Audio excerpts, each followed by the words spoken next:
حج کے جو ہے وہ دیکھیے 3 مہینے ہیں. حج کے کتنے مہینے؟ 3 مہینے، شوال، ذوالقعدہ اور ذی الحجہ. اسی طرح جو ہے وہ فرمایا کہ حج کے 3 فرض ہیں. جیسے حج کے 3 مہینے ہیں ایسے ہی حج کے 3 فرض ہیں. نمبر 1 نیت کرنا، احرام باندھنا. نمبر 2 وقوف عرفہ.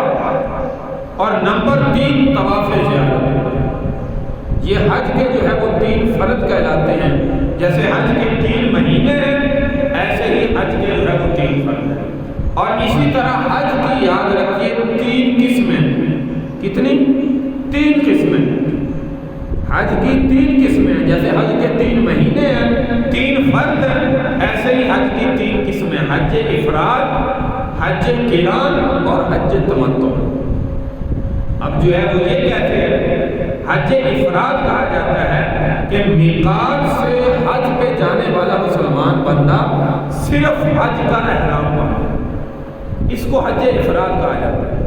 حج کے ارکان سے فارغ ہو اور اس کے بعد جو ہے فرمایا جب کنکریاں مار لے 10 ذی الحجہ کو، کنکریوں کے بعد قربانی کا عمل کر لے، اس کے بعد سر کو جو ہے وہ غسل کروائے، منڈوائے، تو یہ حج کا احرام جو ہے وہ کھل جاتا ہے. یہ صرف حج کا احرام باندھنا، اس کو حج افراد کہا جاتا ہے.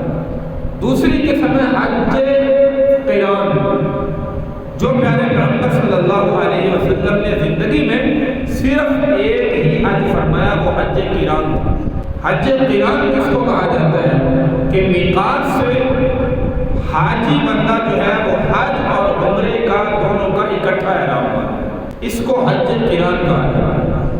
یعنی پہلے عمرہ کرے، عمرہ کرنے کے بعد احرام نہ کھولے، اسی طرح اسی احرام میں فرمایا وہ حج کے مکمل طور پر ارکان ادا کرے، اور اس کے بعد جب احرام کھولے گا قربانی کا عمل کرنے کے بعد اور اس کے بعد جو ہے وہ سر منڈوانے کے بعد فرمایا حج اور عمرے کا دونوں کا اکٹھا احرام باندھا، عمرہ کر کے احرام نہ کھولے اور اس کے بعد حج کرے اور پھر جو ہے وہ احرام کھولے جب تمام تب ارکان سے فارغ ہو جائے، اس کو حج قران کہا جاتا ہے.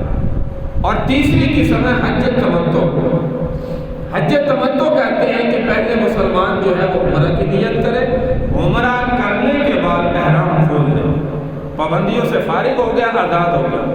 اس کے بعد 8 ذی الحجہ کو دوبارہ پھر حج کا احرام باندھے، اس کو حج تمتع کہا جاتا ہے. پہلے پیغمبر صلی اللہ علیہ وسلم نے جو زندگی میں ایک ہی حج کیا اور وہ حج قران تھا، یعنی دونوں کا